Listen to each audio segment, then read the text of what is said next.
Bismillahirrahmanirrahim. Assalamualaikum warahmatullahi wabarakatuh. Di sini saya akan mempresentasikan peran mobile learning sebagai inovasi dalam belajar siswa pada pembelajaran di sekolah. Dalam UAS kali ini yaitu penyederhanaan kalimat pada mata pelajaran tren riset dan pendidikan atas nama Siti Rahmatia dengan NIM 2022103 akan mempresentasikan materi sebagai berikut. Yang pertama yaitu latar belakang dan permasalahan pada peran mobile learning. Seiring dengan era globalisasi, teknologi informasi dan komunikasi telah berkembang sangat pesat, sehingga interaksi dan penyampaian informasi akan berlangsung dengan cepat. Peningkatan kualitas pendidikan mempunyai peranan penting dalam menentukan kemajuan suatu bangsa. Hampir semua orang sekarang sudah mempunyai smartphone. Smartphone dengan harga terjangkau telah menyebabkan peningkatan penggunaan aplikasi untuk berbagai aspek kehidupan seperti komunikasi, penjalanan, hiburan, produktivitas, dan belajar. Sedangkan pada permasalahannya pada zaman sekarang ini di kalangan pelajar banyak sekali menggunakan smartphone yang setiap hari dibawa ke sekolah. Kebanyakan siswa smartphone hanya digunakan untuk bermain game dan media sosial. Hal ini dapat menjadi salah satu faktor yang akan mengganggu proses pada belajar. Yang kedua yaitu hipotesis pada mobile learning. Untuk menanggulangi hal tersebut, alangkah baiknya smartphone digunakan dalam pembelajaran sehingga siswa dapat belajar dengan mandiri melalui smartphone tersebut.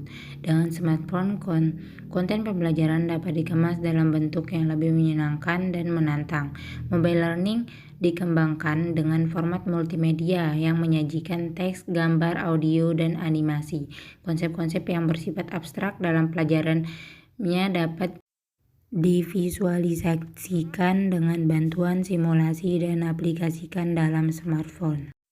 Yang ketiga yaitu bukti-bukti dan data yang mendukung klaim atau kesimpulan yang didapat. Smartphone tersebut bisa dimanfaatkan sebagai media penunjang dalam pembelajaran terutama fisika yang dianggap mata pelajaran yang paling susah oleh siswa. Karena menurut Silalahi dalam Nana, 60% dari siswa berpendapat bahwa fisika adalah pelajaran yang sulit dipahami dan kurang menarik dipelajari. Hal ini dikarenakan model pembelajaran yang sangat sering digunakan adalah model pengajaran tradisional seperti ceramah.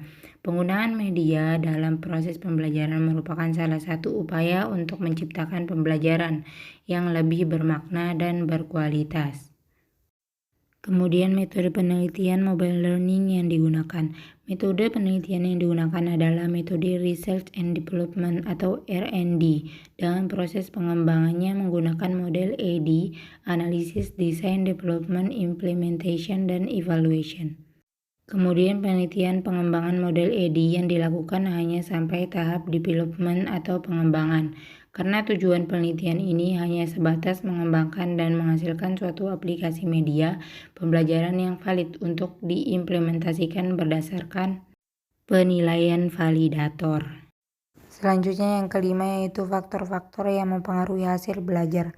Terdapat dua sumber faktor yang mempengaruhi hasil belajar, yaitu faktor internal dan faktor eksternal. Faktor internal meliputi faktor fisiologis, faktor psikologis, diantaranya kecerdasan, dasar motivasi, minat, sikap, bakat, rasa percaya diri, dan faktor kelelahan. Sedangkan pada faktor eksternal, orang tua mendidik relasi antar anggota keluarga, suasana rumah, keadaan ekonomi keluarga, pengertian orang tua, latar belakang kebudayaan.